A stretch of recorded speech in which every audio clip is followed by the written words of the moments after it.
profesi jambret adalah profesi mulia di mata hukum. Coba, memalukan kan seperti itu. Nah, ibu-ibu nih lebih sejuk. Terima kasih banyak pimpinan. Assalamualaikum warahmatullahi wabarakatuh. Bapak-bapak dan ibu-ibu penegak hukum di sini, saya tuh cuma penasaran, saya nggak bicara sebagai saya anggota DPR RI di sini. Saya mau tanya sebagai masyarakat umum nih.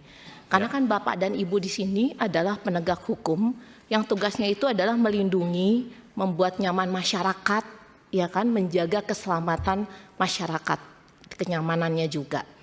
Pertanyaan saya untuk Bapak dan Ibu di sini, menurut Anda, bila saya di posisi yang saya itu dalam posisi kepepet, kejepit, atau apalah namanya, saya itu dalam situasi menghadapi kejahatan, ya kan?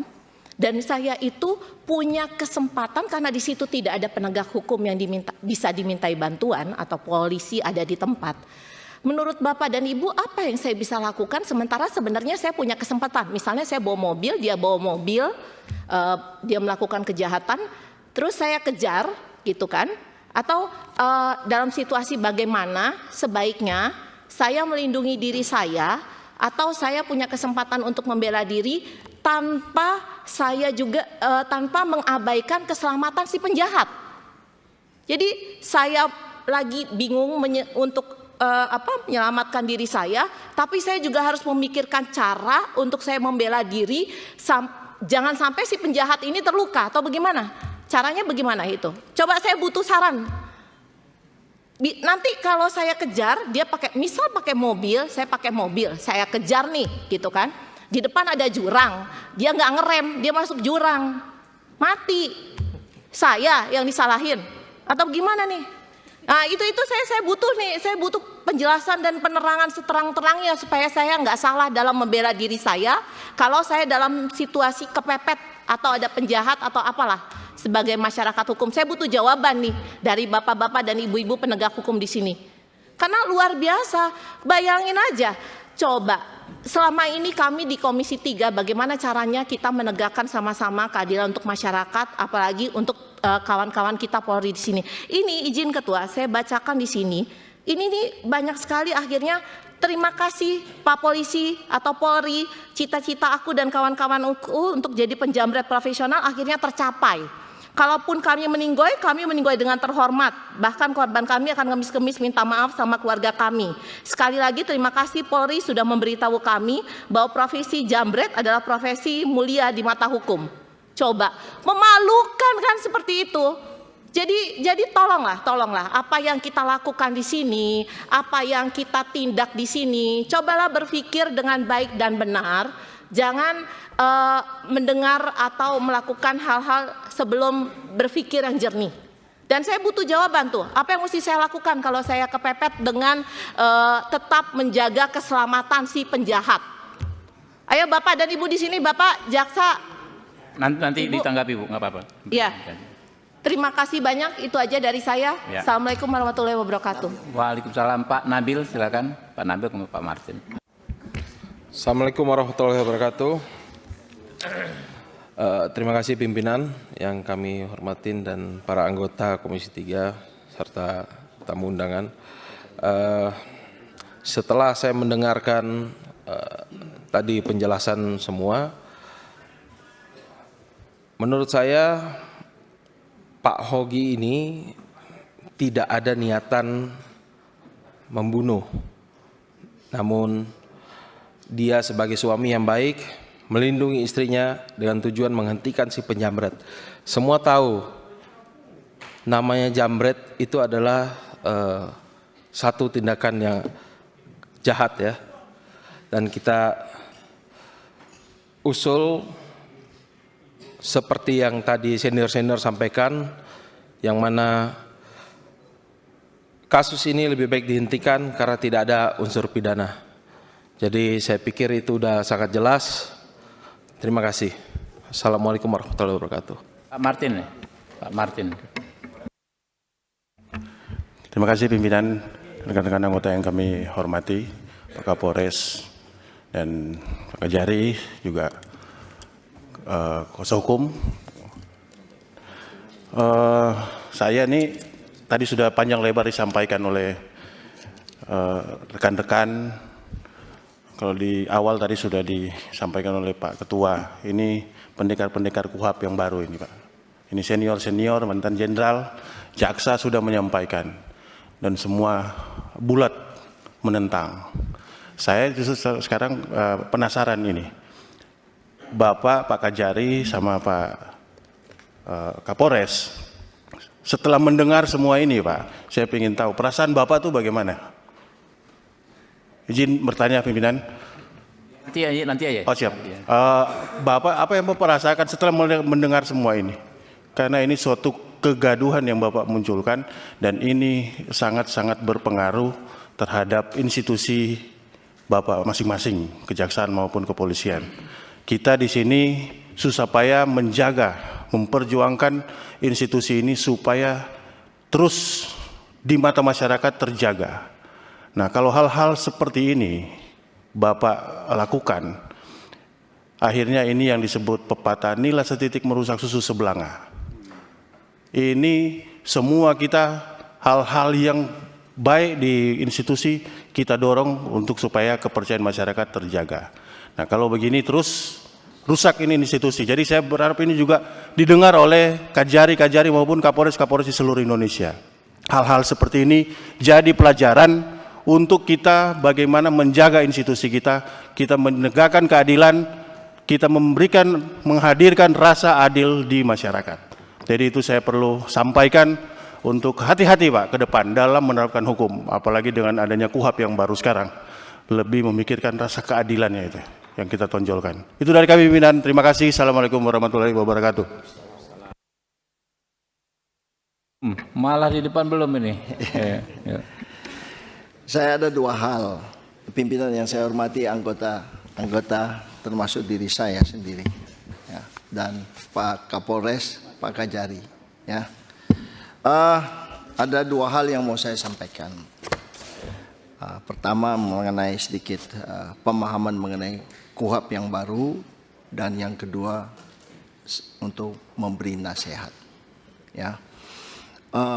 Pasal 1 KUHP kita itu dibuka dengan namanya asas legalitas. Ya, tetapi asas legalitas kita itu sudah berubah menjadi asas legalitas material. Apa itu asas legalitas material? Menyeimbangkan antara kepastian hukum dan keadilan. Nah, ini tolong agar dipahami. Itu loh. Jadi bukan saja masalah kepastian hukum, tapi keadilan. Rekan-rekan kami tadi sudah menjelaskan secara terang benderang. Oleh karena itu, coba ini agar dipahami. Yang kedua, di dalam KUHP kita yang baru, sudah dengan tegas memisahkan antara perbuatan dan pertanggungjawaban pidana. Ya, dua hal ini harus masuk, baru bisa ada terjadi suatu kejahatan. Ya, KUHP baru kita itu sudah tidak mengenal kejahatan ya, tapi mengenal yang namanya tindak pidana kan, gitu. Jadi ini harus berhati-hati. Nah, yang kedua tentu nasihat. Yang tadi dikatakan oleh rekan saya Martin Tumbelaka dari Sulawesi Utara, Partai Gerindra, itu penting. Ya, bahwa Pak Kapolres ya bercita-cita ingin menjadi jenderal. Pak Kajari bercita-cita ingin menjadi jaksa agung, minimal jaksa agung muda, minimal Kajati. Kan begitu, Pak. Nah, kalau jenderal kan jenderal. Harus berpikir luas. Ya, seperti yang tadi dinasihati oleh Pak Nasir Jamil tadi. Ya, presisi dari Pak Kapolri itu harus benar-benar dipahami. Ya, dan ini terus terang Pak Kapolres, Pak Kajari, ya saya terus terang aja, saya pengalaman 30 tahun jadi advokat. Ya. Bapak jangan percaya saja kepada anak buah. Ini karena terus terang ini sebagai pimpinan harus memikul tanggung jawab, Pak. Tapi ini kan kerja anak buah di lapangan, Pak. Biar perlu kasih tindakan sanksi tegas. Kan begitu. Bapak karena begini, ya memang kesalahan anak buah harus dipikul pimpinan. Tetapi ini harus benar-benar menjadi pelajaran. Ya. Kita seperti yang tadi dikatakan oleh Pak Sudin tadi itu, harus dapat memprediksi, ya. Apalagi kejahatan, apalagi peristiwa-peristiwa yang berkaitan dengan masyarakat. Ya, tolong ini diperhatikan sehingga tidak, karena KUHP kita ini sudah berubah, tidak untuk memasukkan orang ke dalam penjara, tapi bagaimana ya untuk mengembalikan keseimbangan sehingga korban itu merasa mempunyai keadilan. Nah, kalau tadi Pak Kajari mau restoratif justice, ya nanti seperti yang Pak Mangyut katakan itu ada pemerasan, dia menuntut, ya kan? Kalau enggak ya sudah masuk penjara. Nah, itu ya. Jadi ini sudah terang benderang. Apa yang dikatakan oleh Pak Ketua kami, ya kami mohon agar dipatuhi dan ini agar supaya selesai. Demikian Pak Ketua apa yang saya sampaikan. Terima kasih. Ya, ini bagus. Karena Sleman ini kan tetangga dapil saya, Pak. Oh ya, boleh aja, boleh. Jadi saya dapat info sebelum kejadian ini yang bersangkutan melakukan penjamretan di lokasi lain. Mohon klarifikasinya. Itu aja. Oke, langsung ya, singkat aja Pak. Ya, nggak perlu panjang lebar ya, Pak. Kuasa hukum dulu ya, tanggapannya. Kemudian Pak Kapolres dan Pak Kajari, silakan. Closing statement. Closing statement, Pak. Terima kasih Bapak Pimpinan Komisi 3 DPR. Ya, dari apa yang sudah kita dapatkan dalam forum ini sudah jelas.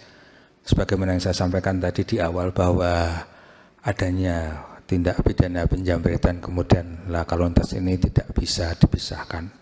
Itu menjadi suatu perkara yang satu. Sebagaimana tadi Bapak-Bapak yang ada di sini juga sudah menyampaikan. Itu, kemudian yang kedua terkait dengan bahwa klien kami ketika melakukan pengajaran jelas tidak ada niatan satu, mensreanya tidak bisa, ya. Mensreanya tidak bisa apa yang kemudian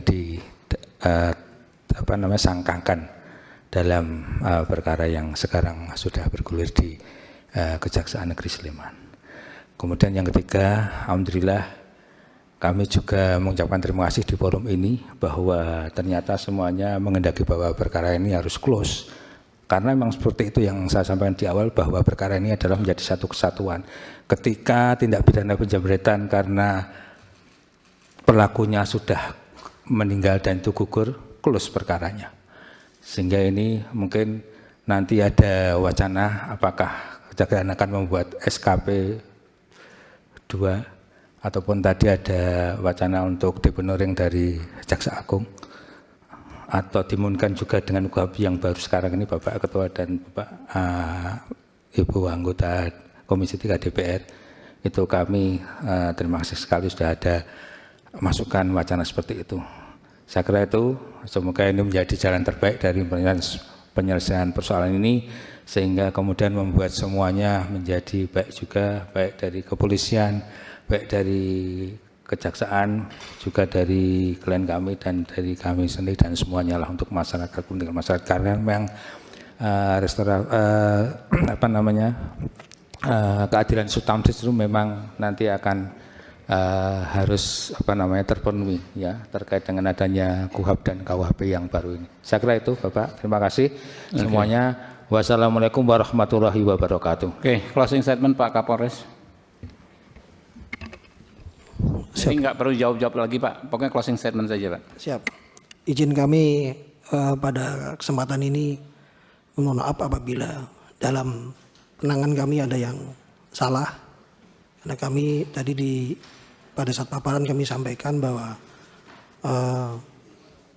apa yang dirasakan saudara Hoki itu sama sebenarnya yang kami rasakan, hanya kami pada saat itu hanya mau melihat kepastian hukum. Ya, namun rupanya penerapan pasalnya kami mungkin kurang tepat. Pada kesempatan ini kami mohon maaf. kepada seluruh masyarakat Indonesia dan utamanya kepada Pak Yogi dan Ibu Arsita. Terima kasih, kami akhiri. Wassalamualaikum warahmatullahi wabarakatuh. Ya, Pak Kajari, silakan Pak. Terima kasih pimpinan.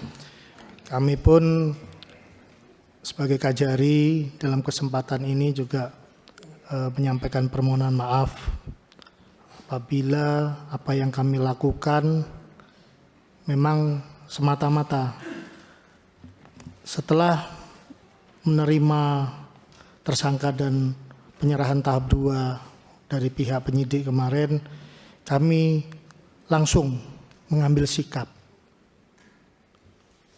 untuk mencari solusi dan membuat perkara ini tuntas. Makanya mohon izin pimpinan, apabila yang kami lakukan kemarin dengan mencoba untuk melakukan RJ, mempertemukan para pihak, mengetuk dari hati ke hati, saling meminta maaf, kemudian mengupayakan untuk melakukan perdamaian, ini semata-mata kami ingin biar perkara ini tuntas selesai. Akan tetapi kami tetap nantinya akan minta petunjuk pimpinan dalam hal ini untuk menyelesaikan lebih lanjut terhadap perkara yang saat ini sedang kita atensi bersama. Mungkin itu pimpinan. Terima kasih. Dari saya terakhir ya, sebelum kita baca kesimpulan, namanya menjalankan tugas tentu kan ada ujian-ujian Pak. Ini ujian bagi bapak-bapak, ya, apalagi kita juga paham ini KUHP dan KUHP baru. Kita punya banyak prinsip-prinsip baru dan lain sebagainya, tapi kan namanya memahami KUHP itu kan tidak cukup sekedar dibaca, ya kan ya, perlu sosialisasi, ya. Tapi yang jelas kami juga punya kewenangan Pak, ya, kami akan sampaikan dalam bentuk kesimpulan ini, ya. Minta tolong ditayangkan.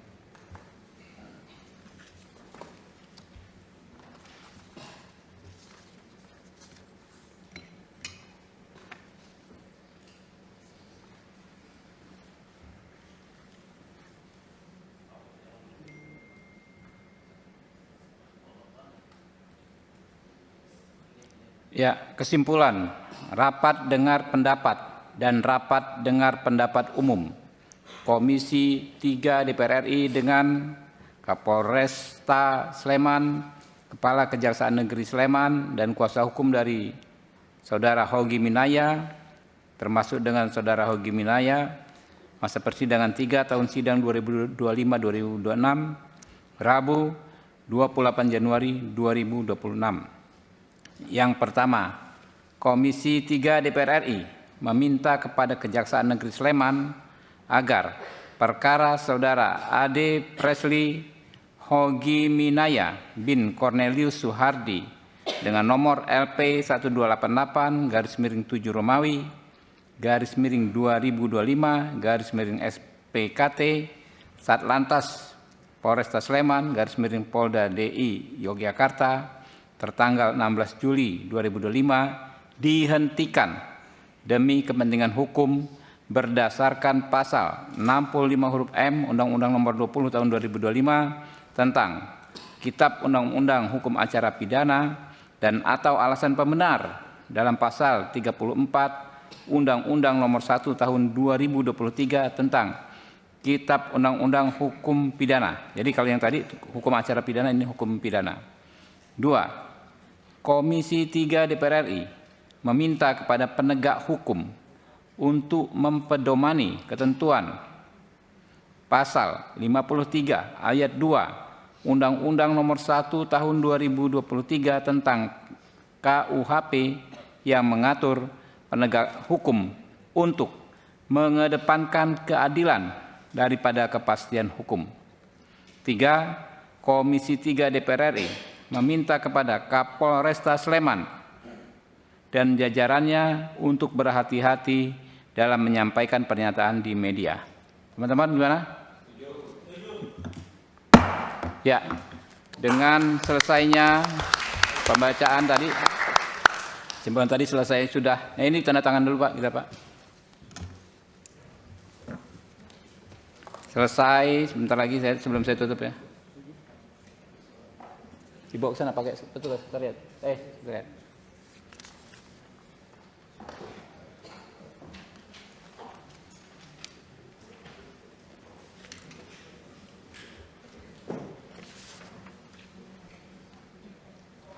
Cepet dong.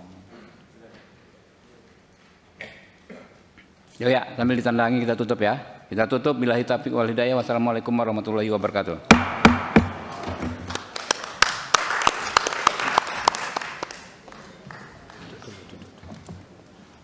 Kasih ke itunya.